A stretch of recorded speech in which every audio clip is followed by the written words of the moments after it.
Selamat pagi para saudaraku seiman dalam Kristus. Salam sehat dan sukacita selalu. Marilah kita siapkan hati dan pikiran kita untuk mendengarkan firman Tuhan. Tuhan beserta kita sekarang dan selama-lamanya. Nilai Yesus Kristus menurut Yohanes bab 8 ayat 31 sampai 42. Dimuliakanlah Tuhan. Maka katanya kepada orang-orang Yahudi yang percaya kepadanya, "Jikalau kamu tetap dalam firman-Ku, kamu benar-benar adalah murid-Ku, dan kamu akan mengetahui kebenaran, dan kebenaran itu akan memerdekakan kamu." Jawab mereka, "Kami adalah keturunan Abraham dan tidak pernah menjadi hamba siapapun. Bagaimana engkau dapat berkata, kamu akan merdeka?" Kata Yesus kepada mereka, "Aku berkata kepadamu, sesungguhnya setiap orang yang berbuat dosa adalah hamba dosa, dan hamba tidak tetap tinggal dalam rumah, tetapi anak tetap tinggal dalam rumah. Jadi apabila anak itu memerdekakan kamu pun benar-benar merdeka. Aku tahu bahwa kamu adalah keturunan Abraham, tetapi kamu berusaha untuk membunuh aku, karena firman-Ku tidak beroleh tempat di dalam kamu. Apabila yang kulihat pada Bapa, itulah yang kukatakan, dan demikian juga kamu berbuat tentang apa yang kamu dengar dari bapamu." Jawab mereka kepadanya, "Bapa kami ialah Abraham." Kata Yesus kepada mereka, "Jikalau sekiranya kamu anak-anak Abraham, tentulah kamu mengerjakan pekerjaan yang dikerjakan oleh Abraham. Tetapi yang kamu kerjakan ialah berusaha membunuh aku, seorang yang mengatakan kebenaran kepadamu, yaitu kebenaran yang kudengar dari Allah. Pekerjaan yang demikian tidak dikerjakan oleh Abraham. Kamu mengerjakan pekerjaan bapamu sendiri." Jawab mereka, "Kami tidak dilahirkan dari zina. Bapa kami satu, yaitu Allah." Kata Yesus kepada mereka, "Jikalau Allah adalah bapamu, kamu akan mengasihi aku, sebab aku keluar dan datang dari Allah, dan aku datang bukan atas kehendakku sendiri, melainkan Dialah yang mengutus aku." Demikianlah sabda Tuhan. Terpujilah Kristus. Selamat pagi para saudaraku seiman dalam Kristus. Hari ini kita semua diingatkan untuk selalu taat dan setia pada kebenaran firman Tuhan. Sebagai gambaran, di sini ada sebuah ilustrasi.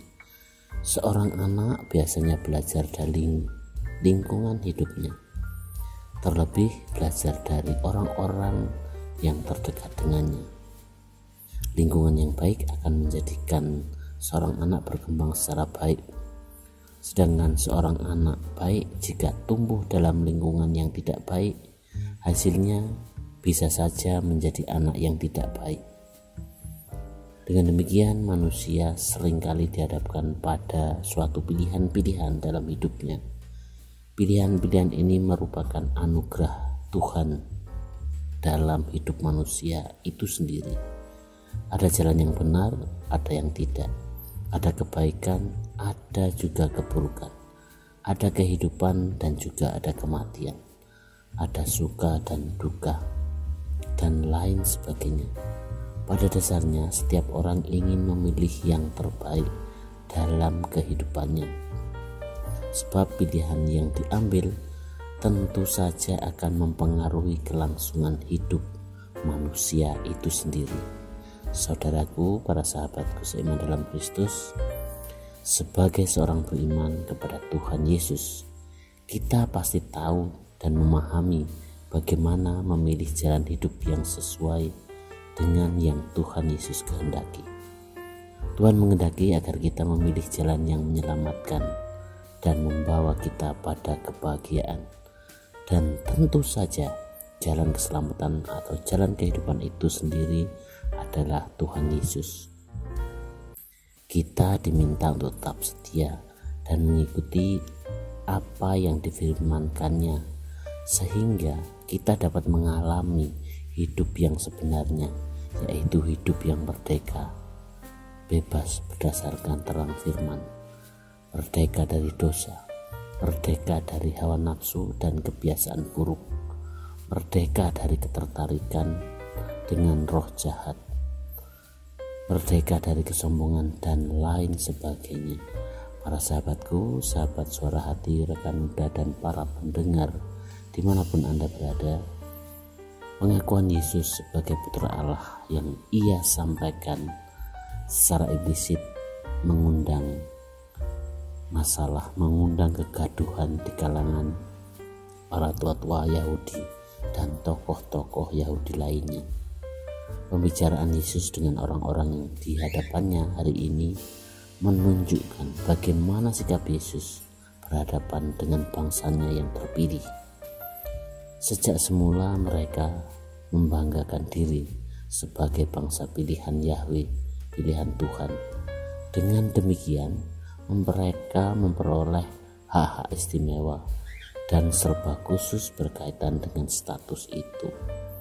Bahkan dengan status itu mereka seolah-olah secara legal boleh merendahkan dan menganggap orang lain tidak bisa selamat atau bukan golongan yang layak untuk diselamatkan. Para sahabatku, sahabat Suara Hati, rekan muda dan para pendengar dimanapun Anda berada, bagi kita rahmat baptisan menjadi awal, menjadi pintu gerbang pada sakramen-sakramen yang lain. Maka kalau baptisan menjadi pintu gerbang, kita masih perlu berusaha untuk masuk ke dalam dan berusaha untuk mendapatkan apa yang kita perlukan dengan usaha-usaha yang nyata, yang konkret. Baptisan bukan seperti air keran, begitu dibuka air akan keluar dengan sendirinya. Rahmat baptisan akan menjadi semakin berdaya guna jika kita mampu mengembangkannya dalam kehidupan nyata. Rahmat baptisan akan tidak berkembang jika kita hanya bersifat pasif saja. Tawaran untuk hidup dalam kedagingan, hawa nafsu, roh jahat memang sangat besar dalam hidup kita. Akan tetapi kita mesti dan harus ingat bahwa kuasa Tuhan Yesus jauh melebihi semuanya itu. Semoga di masa Prapaskah ini kita semakin dekat, semakin mengenal firman Tuhan, semakin mengerti, memahami makna dari kebenaran firman Tuhan. Semoga demikianlah permohonan hari ini, dan marilah kita akhiri dengan doa dalam nama Bapa dan Putra dan Roh Kudus. Amin. Tuhan Yesus yang penuh kasih, berikanlah kami kekuatan untuk semakin dan tetap setia pada firman-Mu, sebab firman-Mu adalah jalan kebenaran dan hidup yang memerdekakan kami. Doa dalam nama Bapa dan Putra dan Roh Kudus. Amin.